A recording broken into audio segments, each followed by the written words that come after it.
Oiê, tudo bem? Hoje a gente vai continuar falando sobre as aplicações da lei de Newton e falar sobre potência, que é uma continuação do conceito sobre trabalho que a gente falou na última aula. Vamos lá? Muito bem. Vamos falar um pouquinho sobre potência mecânica. Então, eu vou falar um pouquinho desse histórico que está aqui para vocês entenderem, tá? Mais ou menos assim, no século XVIII, o desenvolvimento da máquina a vapor contribuiu muito para a expansão da indústria, porque eles tinham um problema em relação à infiltração de água na extração de carvão.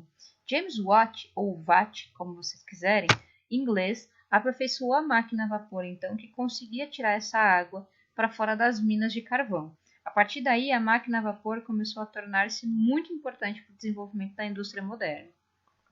Como eu disse, a máquina que o Watt desenvolveu proporcionou então o desenvolvimento das máquinas diversas da indústria moderna, e aqui tem uma fotinho de uma dessas máquinas que foi utilizada. Elas foram sendo aperfeiçoadas com o tempo, elas foram cada vez mais sendo modernizadas e durante muito tempo foram uma ferramenta fundamental para o desenvolvimento da indústria. Bem, por que eu estou falando disso? Porque foi o seguinte, a partir do conceito do funcionamento da máquina a vapor, percebeu-se que elas realizam trabalho quando elas funcionam, que é o que a gente falou na outra aula, mas vamos lembrar aqui, tá? O trabalho é uma força que é definida como a relação entre o deslocamento e a força aplicada, desde que o deslocamento tenha a mesma direção e o mesmo sentido. Isso a gente falou na outra aula, tá? Por que eu estou falando disso de novo? Porque a gente precisa usar o trabalho para compreender a potência, tá? Quando estamos calculando o trabalho, a gente não leva em conta o tempo. Se vocês lembrarem da fórmula de trabalho, a gente não coloca o tempo que levou para fazer a força e o tempo que levou para esse deslocamento acontecer. Mas é necessário a gente saber esse tempo, porque ele determina a energia gasta, o consumo e o quanto eficiente é esse trabalho que está sendo realizado e a potência que está sendo utilizada. Então, a gente relacionou o tempo com o trabalho, temos a potência. O que é a potência? É justamente essa relação. É o trabalho que a gente já aprendeu a calcular na outra área, com o tempo gasto para realizá-lo. Então, a gente tem essa fórmula aqui, beleza? Onde o trabalho é a mesma letrinha de sempre, o intervalo de tempo é aquele tempo que a gente vai considerar, então, para gastar, para produzir o trabalho, e a relação dessas duas coisas, nesse caso, a divisão desses dois, dá a potência daquele trabalho que foi realizado.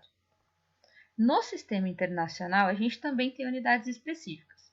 Vale lembrar que o trabalho é dado em joule, o tempo aqui vai ser dado em segundos, e a potência não podia ser diferente, vai ser dada em watts, ou watts, como vocês quiserem, em homenagem, inclusive, ao cientista inglês que desenvolveu a máquina a vapor, tá?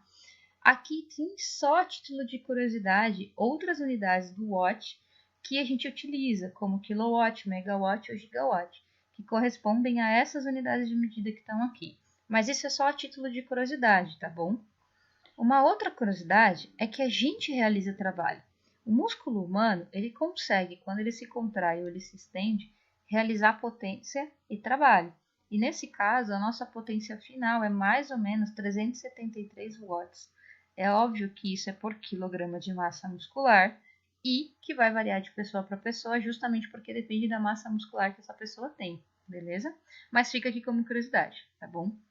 Bem, outras unidades importantes de potência que podem aparecer para vocês, também mais a título de curiosidade. O cavalo a vapor, que é uma expressão que foi usada por James Watt mesmo, para representar a potência da máquina dele, e nesse caso, um cavalo a vapor hoje corresponde a 735,5 watts. A gente tem o horsepower, que é o HP, que é uma unidade inglesa que equivale a 1,38% do cavalo a vapor.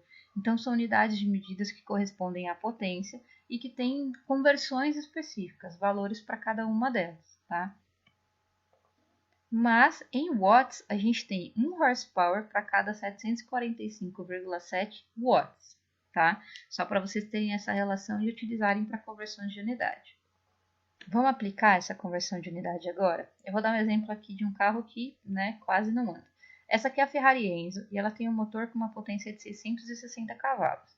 E ela acelera de 0 a 100 quilômetros em mais ou menos 4 segundos.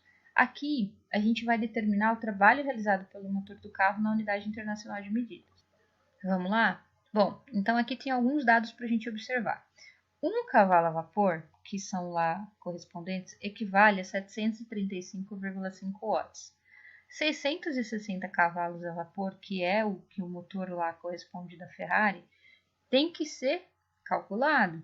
Então, o que eu fiz aqui? Eu peguei 735,5 watts e multipliquei por 660, porque é equivalente a 1. Então, eu tenho 4.800, ou melhor, 48.543 watts de potência e tenho um intervalo de tempo de 4 segundos, que foi o intervalo de tempo que ele deu lá no enunciado, tá? Agora a gente vai resolver de fato. Então, a fórmula que a gente vai usar a partir de agora é essa daqui. Substituindo os valores que eu tenho, vai ficar dessa forma aqui, galera. Vai ter a minha potência, eu não sei o trabalho realizado e o meu intervalo de tempo. E, como a gente já está acostumado, o que passa dividindo vai passar multiplicando para depois o sinal de igual. Então, eu peguei 48.543 vezes 4 e cheguei ao trabalho realizado por esse automóvel, por essa Ferrari, que está aqui, tá? Então, a gente tem como joules a unidade de medida final do nosso trabalho, que corresponde a esse valor bem basiquinho de 194.172 joules de trabalho realizado por essa Ferrari, beleza? Bem, espero que tenha dado para compreender até aqui. Qualquer dúvida vocês me avisem, tá bom?